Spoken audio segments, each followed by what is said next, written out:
biasa panas.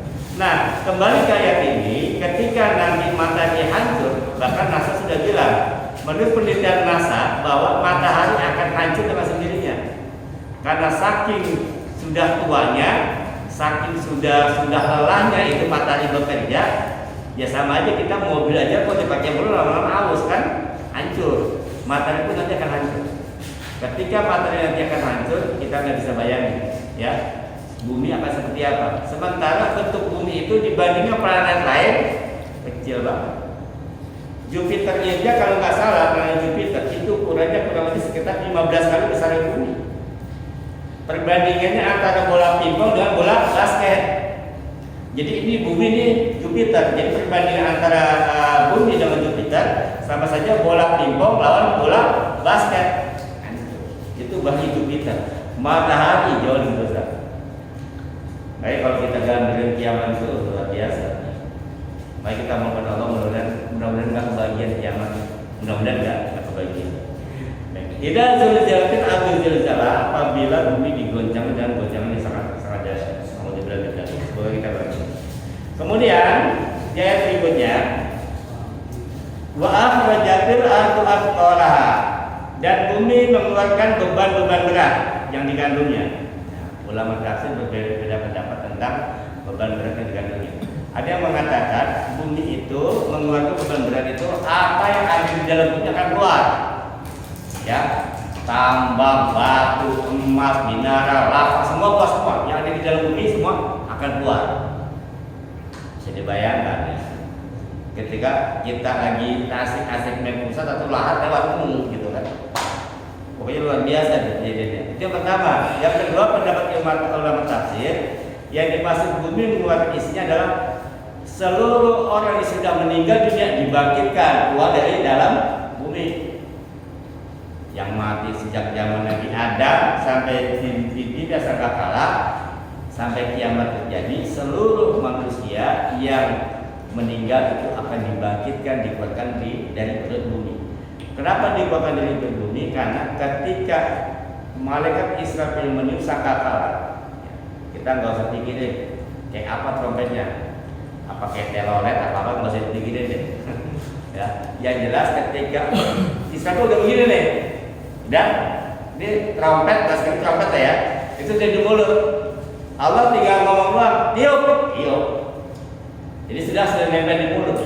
Karena kata Rasulullah, ketika Rasulullah hidup itu, pas Isra Mi'raj itu dia bilang, ketika Mi'raj Rasulullah melihat nenek-nenek, digang nenek-nenek tapi apa namanya, pakai tikar tebal.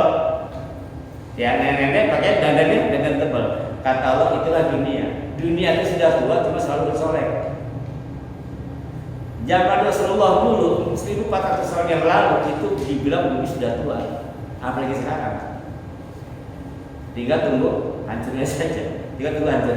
Nah, ini bumi akan hancur ketika Allah bilang tiup. Nah, ketika Israfil meniup sangkakala pertama, hancurlah seluruh alam raya. Bukan cuma bumi, tapi alam raya semua hancur. Kemudian bumi akan diganti dengan bumi yang baru. Ya. Nanti itu ketika bumi ini dihancurkan diganti dengan bumi yang baru, itu bumi yang lurus. Nggak ada judul-judulannya, nggak ada polisi dulu, nggak ada apa gitu kan. Sampai digambarkan kalau kita lemparin bola atau kelereng itu nggak berhenti Pak. Terus saking apanya? Saking ratanya.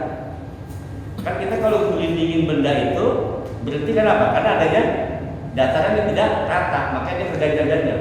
Tapi kalau yang saking ratanya itu bumi nanti, ya kalau digulingin bola itu nggak berhenti. Nah, dari bawah permukaan itu nanti akan bermunculan, ya manusia-manusia yang sejak zaman Nabi Adam diwafatkan itu akan dibangkitkan pada hari kiamat yang akan datang. Setelah sangkakala kedua, jadi yang pertama untuk menghancurkan alam raya, sangkakala kedua nanti untuk membangkitkan makhluk-makhluk yang sudah meninggal dunia. Itu menurut sebagian doa seperti itu. Yang mau saya pikirin trompetnya kayak apa, bunyi kayak apa. Yang penting itulah yang digambarkan. Jadi akhrajatil ardu athqalaha itu yaitu Allah mengeluarkan orang-orang mati dari dalam perutnya. Menurut sebagian ulama salaf, yang bukan hanya seorang, dan ini semakna dengan apa yang disebutkan dalam ayat lain. Kata Allah dalam surat Al-Had disebutkan, ya ayyuhan nasu taqu rabbakum inna zalzalatas sa'ati syai'un 'azim. Hai manusia, bertakwalah kamu kepada Allah, kepada Tuhanmu. Sesungguhnya keguncangan hari kiamat itu adalah suatu kejadian yang sangat besar, atau dahsyat. Jadi kita disuruh takut sama Allah. Beda menyikapi takut. Kalau takut sama maksiat berarti kita jauhin. Kalau takut sama Allah, deketin.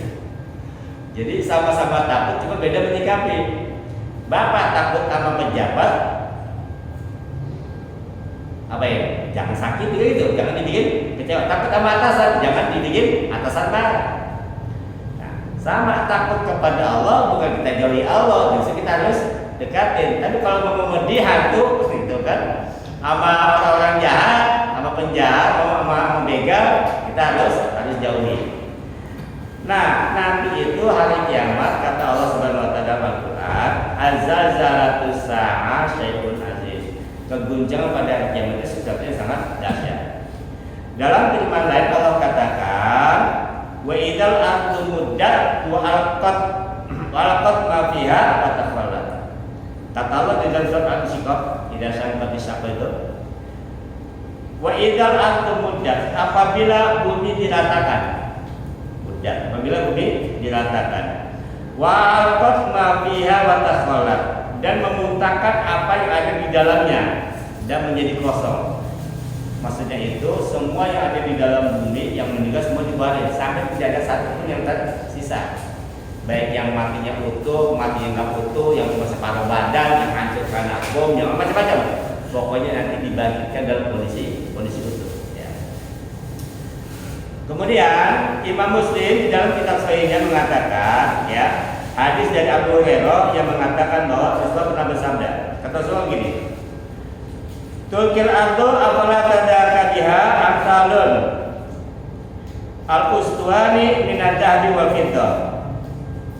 Fayaji'ul qatilu fayaqulu fi hadha qataltu wa yaji'ul qati'u fayaqulu fi hadha qataltu rahmi wa yadi.